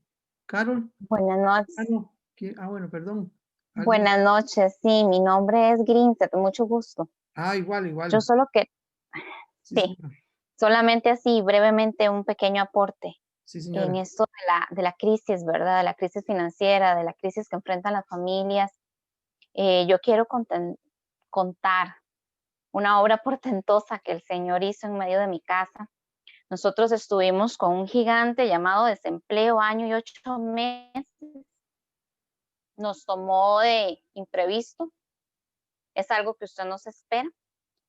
Y pudimos ver al Señor obrar mediante una fe activa nuestra, ¿verdad? No fue quedarnos hablando ni frustrados, fue accionando, pero mediante esa fe pudimos ver también la provisión sobrenatural del Señor. Y para la gloria de Dios, cuento esto, el Señor lo sabe, porque uno es simplemente, uno no es merecedor de tanta misericordia. Ujú. Y fue algo sorprendente. Mi esposo, bueno, pues él es profesional y él igual se levantaba cada mañana, aplicaba todos los puestos que pudiese por internet, visitaba y él salía a repartir pollo. Él buscaba en qué lugar le podrían dar una oportunidad de generar algo, ¿verdad? Y un proceso en el carácter nuestro, pero increíble. Lo primero, ordenar las finanzas. Renunciamos a la casa donde vivíamos, nos vinimos a un lugar más pequeño, vendimos los muebles antes de que nos tomara peor la crisis. Fue una manera de reorganizarnos para vivir con el poco de entradas que teníamos, sacar a los chicos de la escuela donde estaban y todo este tipo de gastos. Y de esta manera, pues el Señor fue abriendo caminos y también de manera sobrenatural. Vinieron ofrendas que pagaron nuestras deudas de tarjetas, cosas sobrenaturales que cuando ya terminó el proceso, a esta hora mi esposo fue y agradeció y de cierta u otra manera estamos retribuyéndoles a esas personas todo lo que sembraron en nosotros. Y ha sido hermoso ver el propósito de Dios a través de la prueba, porque toda crisis, si el Señor la permite, es porque nos da una enseñanza, porque nos está moldeando, porque nos está procesando en áreas tal vez en las que estábamos flaqueando. Y eso era lo que yo quería contar, de verdad, en su infinita misericordia, el Señor trabaja a través de una fe activa, de una fe, vamos en conjunto, ¿verdad? Él nos da la estrategia, Él nos da el orden y así manifiesta su poder. Buenas noches. Qué bonito porque usted está tocando un montón de cosas que uno a veces decirle a alguien, mira, es que lo mejor es vender la casa o irse a alquilar un lugar más barato o sacar a los hijos de la escuela privada a una pública o vender el carro o esto o lo otro, ¿verdad? Y eso nos cuesta muchísimo, muchísimo hacerlo. Es muy fácil decirlo, Greenset, muy fácil decirlo, pero es difícil hacerlo. Es muy difícil hacerlo. Y hay gente que se aferra tanto a esas cosas que prefiere seguirse endeudando antes que vender el carro, por ejemplo. Que prefiere seguirse endeudando antes que vender los muebles, ¿verdad? Y muchas veces de eso se necesita un proceso de humildad, de ubicarse, ¿verdad? Y que Dios, yo creo que Dios comienza a actuar en la vida de nosotros cuando uno está haciendo lo que le corresponde hacer, ¿verdad? El orden, el sacrificio, el reconocer la necesidad de Dios, el salir a trabajar en lo que sea. Vean, el trabajo es una bendición. A mí me encanta hablar del trabajo y lo bendecido que somos nosotros cuando tenemos trabajo. Hay que parar esa pésima costumbre de decir que el trabajo es una maldición y que el trabajo Dios lo puso como castigo y qué pereza ir a trabajar y qué pereza esto y qué pereza aquí, qué pereza allá. El trabajo es la provisión de Dios para su vida, para que usted y yo llevemos el salario, el sustento de nuestro hogar. Y hay algo interesantísimo, vea, Dios nos da el salario, ese es el 100%. Yo aparto el 10% que es el diezmo y el otro 90% es la provisión de Dios para que yo viva y haga todo lo que tenga que hacer mi familia. Eso es su principio que está ahí en la palabra de Dios. Pero el trabajo es una bendición. Ahí tenemos a Carlos y Loreta. ¿Cuántos años trabajaron pensionados? No sea bárbaro. ¿Y cómo va a decir usted o esa mala costumbre de que el trabajo y que qué pereza y no digo la palabra de ir a trabajar y que esto y que el otro de aquí y allá? Cuando hay personas que están deseando una oportunidad para trabajar. Y uno comete ese tipo de errores. Uno comete ese tipo de errores. Y a veces estamos en el trabajo. Una vez escuché a Loreta decir que los jóvenes de ahora no les gustaba que le llamaran la atención y que nadie les dijera nada porque entonces renunciaban y se iban. Y decía Loreta, ¿cuánto tuve que aguantar yo que me regañaran, que esto y que el otro día, a través de no sé cuántos años trabajó? Ahí tiene Loreta levantada la mano adelante. Buenas noches. Glenn, hablando de lo sobrenatural de Dios, ¿verdad? Decíamos, vea, yo tuve aquí una persona sentada y tenía una deuda de 60 millones y había ido a los bancos y definitivamente ya no podía hacer absolutamente nada. Y muchos clientes todavía antes de salir yo del banco, eso que usted quería ayudarles, pero no podía. O sea, las políticas del banco no nos permitían hacer eso. Y vino la pandemia. Entonces, ¿qué es lo que sucedió? Los bancos tuvieron que hacer reglamentos para poder aceptar. Y un día de eso me contaba una compañera, ellos en lugar de andar colocando créditos, andan visitando clientes para hacerle arreglos de pago con papeles. O sea, la pandemia ayudó a esa gente que ya no podía, o sea, que ya estaba hasta el tope. Entonces, ¿cuál es la recomendación? Y obviamente, porque todavía hace poco vino y me dijo, ya no puedo, ya me mandaron, y el abogado le dijo, anda, sentate a ese banco y vaya y habla no con el que está en la plataforma. Vaya, busque el gerente o vaya, busque el gerente de cobro y dígale, vea, yo quiero pagar, pero no puedo pagar lo que ustedes me están diciendo. Yo no tengo esa cantidad de dinero, pero yo quiero pagar. Entonces, si alguna persona en este momento está con una situación, creo que este es el momento de ir a visitar un banco y irle a decir, ok, ¿cómo nos acomodamos, verdad? Porque la pandemia abrió eso, abrió un portillo que estaba totalmente cerrado, porque si algo éramos nosotros cerrados era en cuanto a refinanciamientos, que no cubría la garantía, que tenían que pagar los avalúos, un montón de cosas, todos los peros, que no les daba la capacidad de pago y ahora se está haciendo. Entonces, es una buena oportunidad. Dios no provocó la pandemia, pero esto, ahí es donde uno dice, estas cosas nos pueden ayudar a bien. O sea, aunque hayamos tomado no buenas decisiones, ¿verdad? Pero puede ser una oportunidad para ir y buscar y arreglar esta parte, ¿verdad? Y la otra parte que vos hablabas ahí de Saúl, el problema estaba. O sea, Saúl tenía problemas de carácter. O sea, y es lo que, ¿qué es lo que vino a sacar la pandemia? Los problemas que teníamos tapados. O sea, si esto lo hemos tenido, esto lo que hizo fue como venir a sacarlos.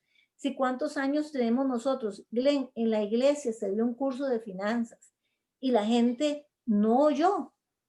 Yo no sé quién escuchó, los que escucharon, porque por lo menos conocemos nosotros una parejita del monitoreo, que cuando llegó esto, esos muchachos estaban acomodaditos y pudieron sacar, le rebajaron el salario, tuvieron ahorros. ¿Por qué? Porque tuvieron presto el oído a lo que el Señor les estaba diciendo hace mucho tiempo. Hace mucho tiempo el Señor nos estaba preparando en las iglesias. ¿Para qué? Para cuando llegara eso. Nosotros estábamos preparados para este momento. ¿Por qué? Porque habíamos organizado. Entonces yo creo que tenemos que revisarnos, ¿verdad? Revisarnos y decir, ok, ¿qué cosas tengo yo, ¿verdad? Que tengo que sacar. Y obviamente, ¿para qué? Para corregir. Y este es un buen momento para tomar decisiones. Y yo lo he oído muchas veces de hablar de usted y a mí me ha pasado. Recibimos personas, les damos, por lo menos, busquen cuántos son los gastos para hacer un presupuesto, hasta ahí llegaron, ¿verdad? Entonces, nosotros no podemos tomar la decisión por ellos, ellos tienen que hacer, lo mínimo es cuántos son los gastos que tienen para organizarnos, porque si no, aquí podemos dar todas las conferencias del mundo, pero no podemos hacer nada. Muchas gracias. Sí, lamentablemente eso que dice Loreta es sumamente cierto. A nadie le gusta recoger la información. Y yo con la persona que mejor he trabajado, amigos, es con un abogado que llegaba ahí a la iglesia. Don Álvaro me lo mandó. Estaba súper endeudado. Los hermanos tenían un negocio y acordaron darle un salario mensual. Óigame, un salario sin hacer nada para que se mantuviera. Y ese hombre me llamó a mí y me decía, mira, Glenn, habla con mis hermanos, yo no puedo vivir con eso. Y yo, tal vez de una manera un poco dura, le dije, no, señor, usted se va a comportar ahora como un hombre responsable y va a vivir, dele gracias a Dios por eso que tiene. Y se va a ajustar su presupuesto. ¿Y saben qué pasó? Ese hombre seguía, pero al pie de la letra, Carlos y Loreta. Fue una experiencia lindísima. Porque ese hombre empezó a ir al supermercado y decía, bueno, ok, tengo este dinero para comprar y se ajustaba a eso. Y ese hombre comenzó, había dejado el derecho por los enredos, empezó a ahorrar un poquito, pagó las cuotas, le apareció un trabajo y comenzó hasta que salió. Se pasó del lugar donde no podía pagar el alquiler, bueno, un montón pero fue un hombre tan disciplinado que yo digo, el Señor bendice el orden, Dios lo bendice. Ahora, lo que decís, sí, claro, ese es el momento de ir a hablar, y sentarse y decir, bueno, necesito llegar a un arreglo, yo quiero pagarles. Yo creo que es una buenísima oportunidad y los bancos están prestos a hacer cualquier tipo de arreglo como nunca, Loreta. Y algo muy importante, decía el doctor Paniazuk que esta crisis había a un grupo de gente que lo había beneficiado y a otro grupo de gente que lo maltrataba. Entonces, vamos a ver, ¿quiénes se beneficiaron? Por ejemplo, todos los que venden medicamentos y qué sé yo. Yo le pregunto a mi hija que trabaja en una farmacia, venden La pandemia no los ha perjudicado en nada, al contrario, cuidado, hasta ha sido mejor. ¿A quiénes les ha ido bien? Los ciclos, los que venden bicicletas. Decía Carlos, ¿verdad? Vos contaste algo de que en el trabajo tuyo querían y que en China no había bicicletas. O sea, todo el mundo anda en bicicleta. Y esa gente está siendo beneficiada con la pandemia. Decía el doctor Bariasuk, ¿quién ha perdido con la pandemia? Digamos, yo, que soy un expositor, que voy a las iglesias y voy a las empresas, y ahora de un momento a otro, todo lo que tenía, el trabajo que tenía de un año, todo desapareció. ¿Verdad? Hay gente que se ve beneficiada, otros que no. Pero bueno, este es un buen momento, yo creo, para acercarse y negociar, Loreta, y para que nosotros pudiéramos hacer una reflexión. Mire, yo me quedaría sumamente agradecido con el Señor si alguien de aquí tiene que hacer un presupuesto y comienza a hacerlo ya. Y coge una agenda y ahora el 1 de noviembre y comienza a apuntar sus gastos hasta el 30 de noviembre y a final de mes se reúne con su esposa y ven los gastos y ven sus entradas y comienzan a tener un presupuesto familiar. Eso sería algo fabuloso. Y eso tiene que hacerse en familia, amigos. Eso no puede ser que solo lo haga Glenn y Vanessa. No, no, tiene que ser en familia, tiene que ser en equipo. Es un esfuerzo de la pareja. El problema está ahí. No podemos escapar ni ignorarlo. Y vean, ahora que había fallecido mi socio, que falleció, ha sido una experiencia increíble. Nosotros recomendamos que uno sea honesto y transparente con la esposa en cuanto a los gastos y en cuanto a las deudas. Aquí vino una persona una vez y vino con Oscar Cordero, por cierto, y Oscar lo trajo y hablamos y me trajeron, yo le dije que me trajeron un inventario de las deudas y él lo trajo. Eran unas deudas grandes, muy grandes. Yo lo primero que le pregunté y le dije, antes de comenzar a ver esto, ¿su esposa sabe de este asunto? No, no sabe nada, pues ok. El primer paso que vamos a dar antes de ver cualquier situación es vaya y le cuenta a su esposa. No, es que no puedo. Tenés que poder, porque esta situación no se va a arreglar usted solo, tiene que ser en familia. Y bueno, uno recomienda eso. Ahora que falleció mi socio, la esposa se dio cuenta de una serie de deudas en la calle, de un hombre bueno, de un hombre honrado, pero nos dimos cuenta de cosas que uno le parecen mentira. Y la historia esa es tan verídica, o sea, que yo nunca la había vivido, pero me tocó vivir, me ha tocado vivirla ahora en carne propia. Entonces, la esposa de mi socio, ya en la vela, o el día del funeral, que fue un jueves, ya el viernes que fuimos a la finca y fuimos a visitarla, ya habían 2 acreedores llamándola, la semana siguiente otros 2, y todos en la calle. Bueno, imagínense ustedes. Entonces, él fallece de un momento a otro y deja a la familia en una situación sumamente compleja y difícil. Entonces, vamos a ver, lo que estamos hablando de todo este montón de detalles, ojalá que podamos recoger las experiencias que todos tenemos para poder echar cada uno para su saco y hacer los ajustes que se tengan que hacer. No sé si hay alguna otra cosa y no sé cuánto tiempo tenemos, se nos fue el tiempo. Son las 8:46. ¿Son las 8 ya o no? 7. Sí, si ¿A qué gusta, hora tenemos que terminar, Carol? Sí, no sé cómo cuánto le falta para poder dar los otros 5 puntos.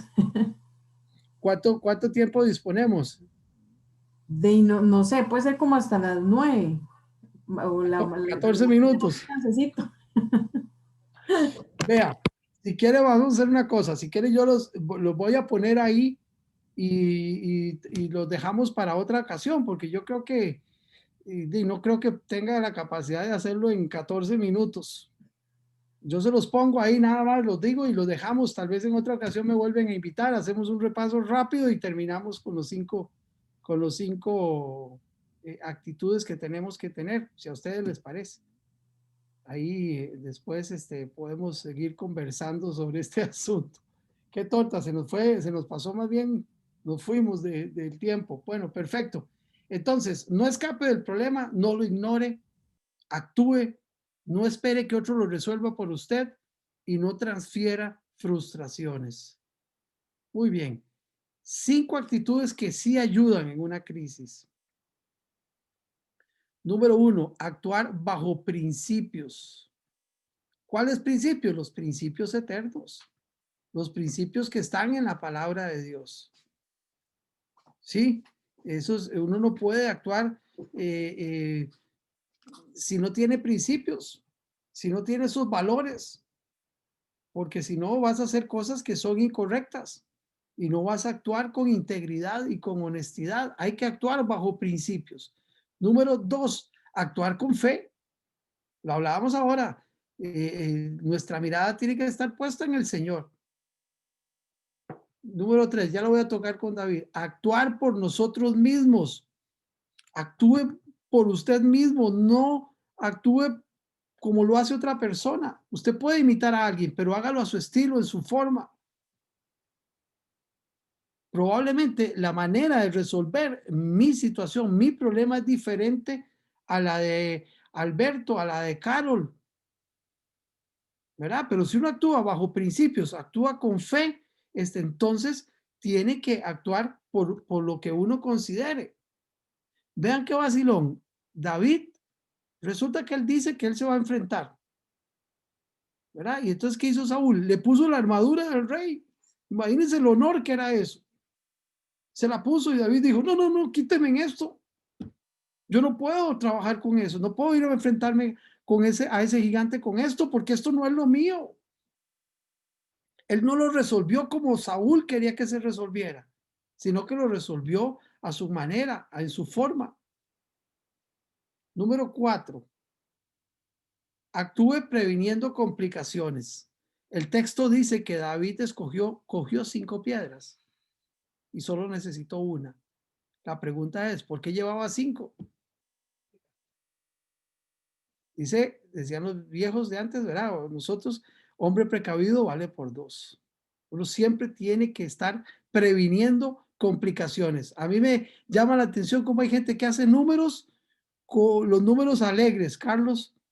O sea, hacen números con el mejor de los escenarios y así presupuestan. Error grave. Ahí está Carlos y Loreta que saben de eso. Uno debe presupuestar en el peor de los escenarios, ¿cierto o no, Carlos y Loreta? En el peor de los escenarios, uno presupuesta. Porque si no, usted se come el chancho antes de que lo haya engordado. Y eso generalmente falla. Número 5, actúe poniendo las cosas en perspectiva. David sabía de antemano que él iba a ganar la pelea. Él iba confiando en Dios. Él estaba seguro de que la iba a ganar, a pesar de que se estaba enfrentando a un gigante. Yo creo que nosotros, eso nos tiene que motivar a enfrentar nuestros gigantes, sabiendo que hay un Dios que ha prometido que va a estar con nosotros cuando andemos en valle de sombra de muerte y que su vara y su callado estará con nosotros en todo momento, ahí presente. Entonces, nosotros tenemos que tener esa perspectiva y esa seguridad de que el Señor está con nosotros para enfrentar lo que tengamos que enfrentar. Repito, termino con un par de versos bíblicos que siempre actuar bajo principios. Dice así, David le preguntó a los soldados que estaban cerca, ¿qué recibirá el hombre que mate al filisteo y ponga fin a su desafío contra Israel? A fin de cuentas, ¿quién es este filisteo pagano al que se le permite desafiar a los ejércitos del Dios viviente? ¿Cuál era el principio que tenía David? David estaba molesto porque el Goliat estaba desafiando a los ejércitos del Dios viviente. No estaba cómodo. Él tenía principios y tenían valores que habían marcado su vida, y hoy, ante ese reto, esos valores y esos principios lo iban a a llevar a tomar una decisión importante. Ahora, vean qué interesante esto.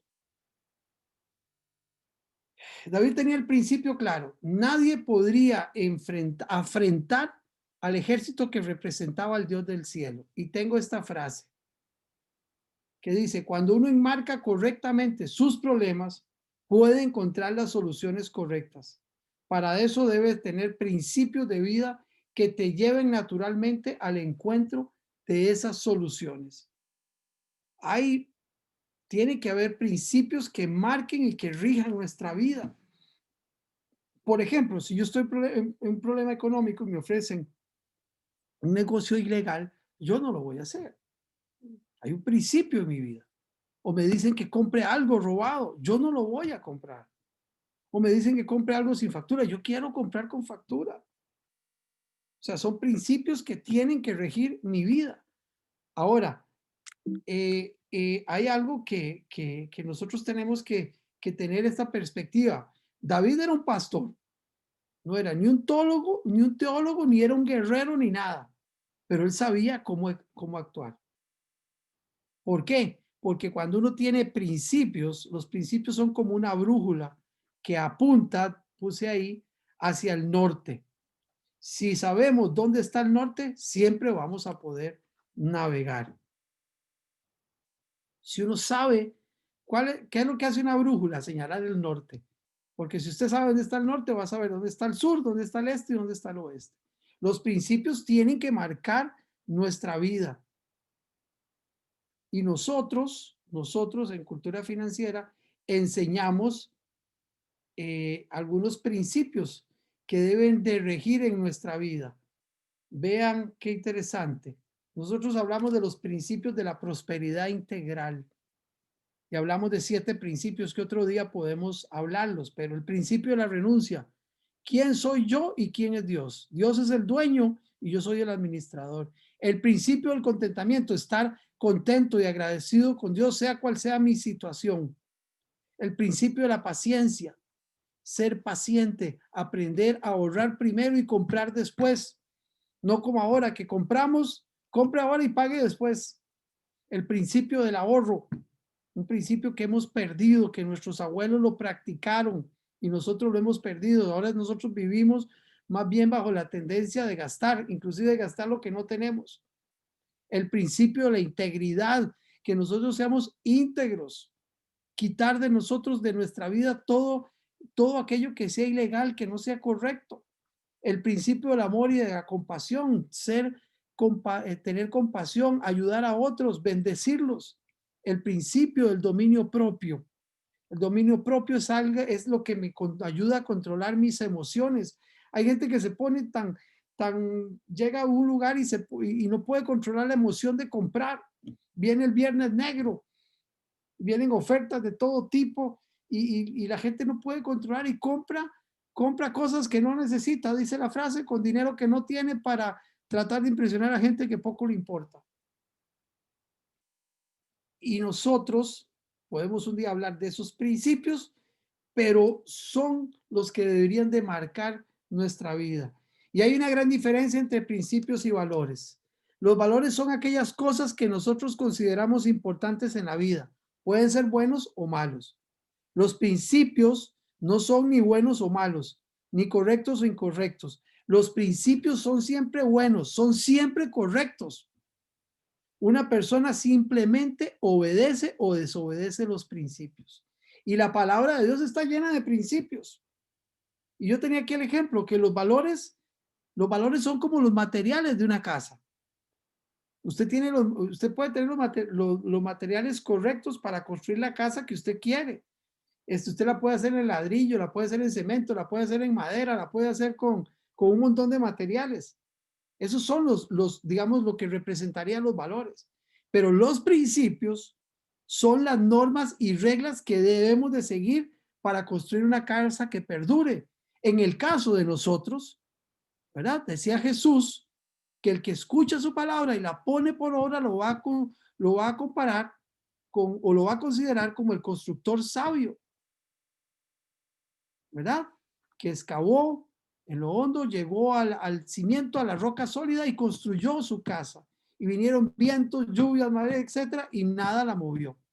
Entonces, esos son los principios que están en la palabra de Dios, los que deben de regir nuestra vida.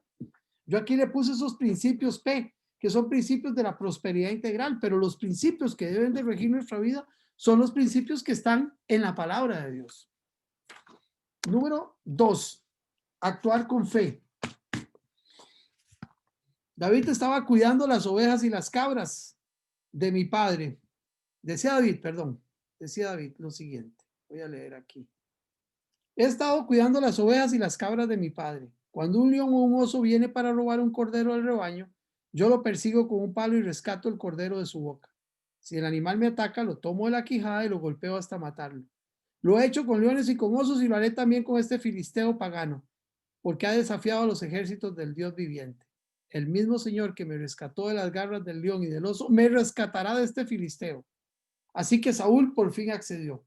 Está bien, adelante, y que el Señor esté contigo. Se me olvidó leer la otra parte, pero bueno, no tenemos mucho tiempo, pero David tenía fe. David estaba seguro que el Señor estaba con él. Yo creo, y ahí es la parte que hablábamos antes, que en la crisis, que en los problemas uno tiene que tener esa seguridad y aferrarse a todas las promesas que están en la palabra de Dios, de que Dios está con nosotros. Nosotros no podemos ir a enfrentar a un problema dudosos o con miedo o con temor. Yo sé que uno puede tener eso de momento, pero después cuando uno empieza a enfrentar la situación, tiene que aferrarse de esa fe y tener esa convicción de que el Señor te va a guiar, que el Señor te va a proteger. Y que sí, que a veces, como decía Grinset, tendrá que pasar por momentos duros, tal vez producto de las consecuencias de errores que uno ha cometido o de imprevistos, como perder el trabajo. Escuché una pareja dando testimonio que eran líderes de una iglesia, pierde el trabajo el esposo y pierde el trabajo la esposa. Dice el pastor que lo llamaron, que él fue a hablar y dijo, no, esta gente eran gerentes de 2 bancos. Esta gente, ¿qué problemas van a tener? Y resulta que cuando se da cuenta, la gente tenía una deuda de cerca de $1 millón. Y él decía, ¿pero cómo? Ganaban súper sueldos, ¿pero qué? Eran desordenados. Y él dice que el esposo le dijo a ella, ok, nosotros nos metimos en este enredo, nosotros vamos a salir de este enredo. Y comenzaron a tomar todas esas medidas que dice Grinset, todas esas medidas, a cambiarse de casa, a vender los carros, compraron un carro mucho más barato porque la esposa tenía un trabajo ya no en un banco, sino en otro lugar lejos. El señor se iba a pie o en bus y empezó un gerente de banco reparando techos. Y dice que al año de estar trabajando y de estar ajustando y todo este asunto, resulta que le llegó un bono del banco que había tenido él porque tenía un ahorro de no sé qué, y después apareció de ese tipo de provisiones sobrenaturales de Dios. Y cuando daba testimonio ya lo que debían era como una quinta parte o menos de la deuda. Pero fue ese proceso y actuaron con fe y se ordenaron. Y como dice Grinset, que me parece buenísimo ese testimonio, y no solo no le huyeron al problema, no lo ignoraron, sino que actuaron. Y se basa, y cuando uno actúa en principios de fe y siendo con los principios eternos y actúa con fe, yo estoy seguro que el Señor lo va a respaldar. Muy bien. Número 3. Bueno, tenía esta cita de Habacuc que me encanta, que dice, he aquí que aquel cuya alma no es recta se enorgullece, mas el justo por la fe vivirá. Yo tengo que tener fe. Número 3. Hay que actuar, decía yo, siendo nosotros mismos. Y Saúl vistió a David con sus ropas y puso sobre su cabeza un casco de bronce y le armó de coraza. Y ciñó David su espada sobre sus vestidos y probó a andar, porque nunca había hecho la prueba. Y dijo David a Saúl, yo no puedo andar con esto, porque nunca lo practiqué. Y David echó de sí aquellas cosas. Uno no puede resolver un problema a la manera de Glenn o de Pedro o de Enrique. Usted tiene que resolverlo a su manera. junto con su esposa. Tal vez el reajuste que usted necesite de algunos gastos que son innecesarios, tal vez para usted no son prioritarios y para mí sí. Entonces todos tenemos nuestra manera de ajustarnos. No vaya a pelear esa batalla con la armadura de Saúl. Vaya con lo que usted tiene. Yo creo que a veces nosotros cometemos ese error y no nos reinventamos. Hay un muchacho ahí de la iglesia que me llama la atención que tiene unas busetas de transporte, de estudiantes, se paró y ahora están y venden tamales y venden pijamas y venden esto y venden. A mí me asombra todo lo que hacen. Hacen patitas, sí, tienes razón, Vanessa. Tamales, hacen pijamas, venden, se reinventan. Los gringos tienen un pensamiento, que por aquí lo tengo, que dice, aquí lo puse aquí en el fondo. You have to think outside the box. Usted tiene que pensar afuera de la caja. Y entonces uno tiene que reinventarse. ¿Qué hago? ¿Qué habilidades tengo? Tal vez tenga un hobby que usted lo pueda convertir en un negocio, tenga una habilidad y usted pueda generar algún recurso a partir de esa habilidad que usted tiene.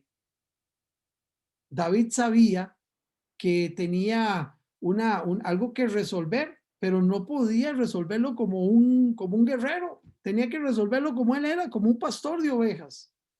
Yo puse un punto. Usted no puede resolver una crisis en su vida tratando de hacerlo como lo haría otra persona. Usted tiene que pensar, ¿qué debo hacer diferente? ¿Qué puedo hacer distinto? ¿Qué habilidades tengo? ¿Qué me gusta? ¿Puedo convertir un pasatiempo en un negocio? ¿Qué es lo que la gente quiere o necesita que yo haga con excelencia? ¿Cuáles son las cosas que yo hago bien? Hay gente que tiene habilidades ahí ocultas y que nunca las ha puesto en práctica. Y resulta que son buenísimos. Habrá gente que tenga habilidades para vender y las tiene. Y gloria a Dios por eso. Y encuentran ahí una manera de enfrentar la crisis y de resolver este tipo de problemas. Número 4, actuar previendo complicaciones. Decíamos ahora que uno no puede hacer números alegres, sino que ser precavido, ser muy precavido. Dicen que David tomó 5 piedras lisas de un arroyo y las metió en la bolsa de pastor. Luego, armado únicamente con su vara de pastor y su honda, comenzó a cruzar el valle para luchar contra el filisteo. La pregunta aquí que uno se hace es, ¿por qué David escogió 5 piedras? ¿Por qué David escogió 5 piedras? ¿Por qué no se llevó solo una? Porque tal vez previó que podía fallar o que tal vez con una no lo podía matar. Eso no significaba que no tuviera fe. Simple y sencillamente que uno tiene que ser precavido, tiene que ser prevenido. Nosotros hablamos de ahorrar, sí, claro, porque los ahorros sirven en momentos de situaciones difíciles, complejas. O si usted tiene un ahorro y digamos quiere ir a pasear, vaya, gaste un porcentaje de ese ahorro y vaya a pasear. O que tenga ahora alguna circunstancia difícil, ok, el ahorro sirve para enfrentar a este tipo de situaciones difíciles y complejas. No vaya a la batalla con una sola piedra. Lleve 3, lleve 5, lleve 10, las que usted pueda. Y uno tiene que prever complicaciones. Y ojo esta pregunta, ¿qué otra cosa yo puedo hacer si este plan no me funciona? Hay que tener un plan B, un plan C, un plan D. Uno tiene que tener, si esto no me funciona, puedo hacer esto, si esto no me funciona, puedo hacer esto. La Biblia habla de la planificación. Ustedes se acuerdan, ¿verdad? Que dice que un rey no va a la batalla si primero no sabe con qué soldados cuenta, o alguien no construye una casa si no sabe si tienen los materiales.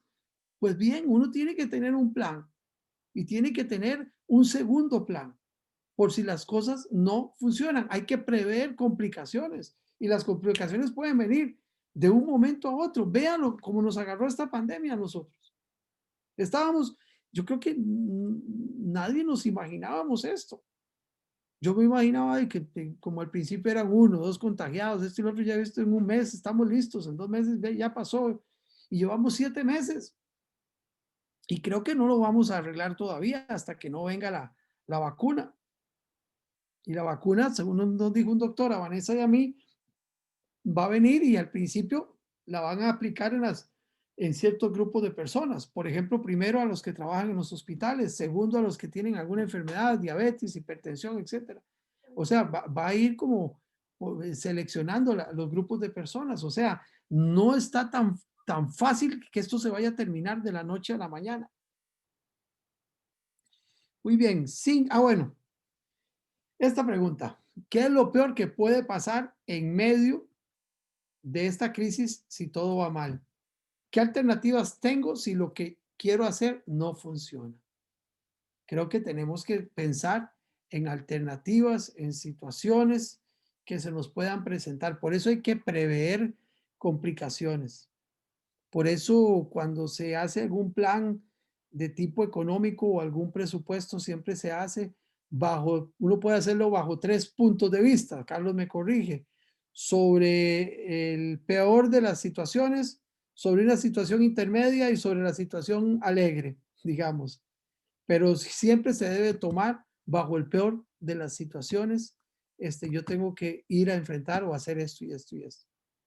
O sea, tener un pensamiento, usted va a decir negativo, no, es ser uno prevenido. Muy bien. Número 5, actuar poniendo las cosas en perspectiva.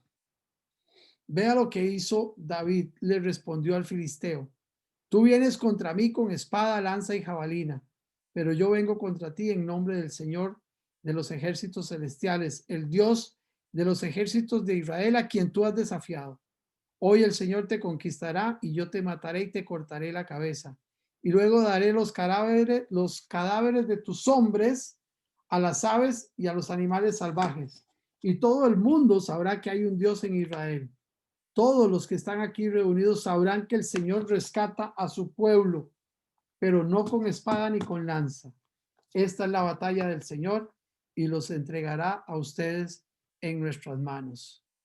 ¿Sabía David o no que iba a ganar la batalla? Yo creo que sí. Él estaba seguro de que la iba a ganar y iba poniendo la situación en perspectiva.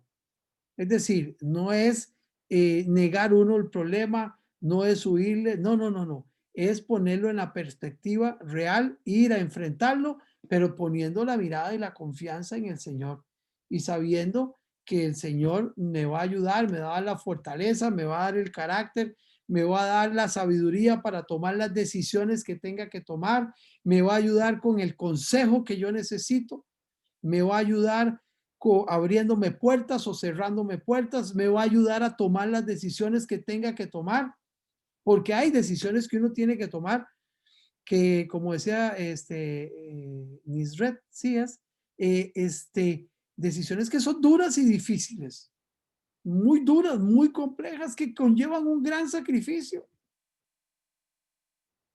Pero yo ahí creo firmemente en que si uno pone las cosas en perspectiva, es decir, sabiendo que hay un gigante, que hay que ir a enfrentarlo, pero con la confianza de que Dios me va a dar las herramientas y las armas para que yo pueda salir vencedor. Yo creo que uno no tiene que asustarse por las circunstancias. Vaya confiando en el Señor a enfrentar ese gigante. Y yo creo que uno tiene que enfrentar las batallas con la perspectiva correcta. Las batallas nos pasa como David. Es decir, nosotros tenemos que enfrentarlas, pero al final usted y yo sabemos que nosotros no somos los que lo ganamos, es Dios el que las gana con nosotros. Sin embargo, eso no me inhibe de que yo tengo que ir a pelear la batalla. David sabía que el Señor le iba a dar la victoria, pero él tuvo que bajar ahí a la colina, coger las piedras y enfrentarse al gigante. Así igual nosotros. Tenemos que enfrentar las circunstancias, los problemas, lo que tenga que ser, bajar a la colina y enfrentarnos. El Señor nos va a dar la victoria. Y finalmente, termino nada más con estos versos que son muy conocidos y que no puedo dejar de recomendarlos porque eso es lo que dice la palabra de Dios. Nunca se apartará de tu boca este libro de la ley, sino que de día y de noche meditarás en él para que guardas y hagas conforme a todo lo que en él está escrito. Porque entonces harás prosperar tu camino y todo te saldrá bien. Yo creo que nosotros no podemos, y gracias a Dios, porque sé que la iglesia donde ustedes se congregan y sus pastores son 100% bíblicos, y nosotros tenemos que actuar basados en lo que dice la palabra de Dios, que es la revelación de Dios para el hombre, y que la palabra de Dios nos ilumine a tomar decisiones y hacer conforme a lo que está en la palabra de Dios. Y después José 1:9 dice, mira que te mando que te esfuerces y que seas valiente. Hay que esforzarse y hay que ser valiente para enfrentar las circunstancias que nosotros tengamos que enfrentar. No significa que no le dé a uno miedo, no significa que uno a veces no esté triste, que uno a veces tenga dudas, que uno a veces se sienta desesperado, que uno a veces se coma las uñas, que uno a veces no sepa cómo enfrentar ese gigante, pero lo que Dios me dice es que vaya a su palabra, que confíe en él, que sea valiente, que sea obediente y que él, el Señor, me va a dar la victoria. Y termino con este verso porque me encanta y lo repito constantemente. Dios es nuestro amparo y nuestra fortaleza, nuestro pronto auxilio en las tribulaciones. Dios sigue siendo mi amparo y mi fortaleza y mi auxilio en las tribulaciones. No significa que no tenga tribulaciones. Tengo tribulaciones como cualquiera de ustedes, Vanessa y yo las tenemos, pero Dios sigue siendo nuestro amparo y nuestra fortaleza, nuestro pronto auxilio en momentos de angustia. No sé si tenemos alguna, 21:15 ya, estamos sobre el tiempo, no hay tiempo para preguntas o respuestas. Yo quisiera, estamos ya, ¿verdad, Carol? ¿Listos? Hermano Glenn. Señora. ¿Me escuchan? Gracias a Dios. Sí, señora, ahora sí. Perfecto. Agradecerles de verdad, muy, muy, muy hermosa toda su explicación. Aparte de agradecerle, invitarlo de nuevo porque yo creo que nos hizo falta un poquito más en esa segunda parte. De verdad, muchísimo potencial, hermano. Gloria a Dios por eso. Otra cosita, quisiéramos pedirle la presentación, si pudiera enviárnosla. Con mucho gusto. Gracias. Me dicen aquí.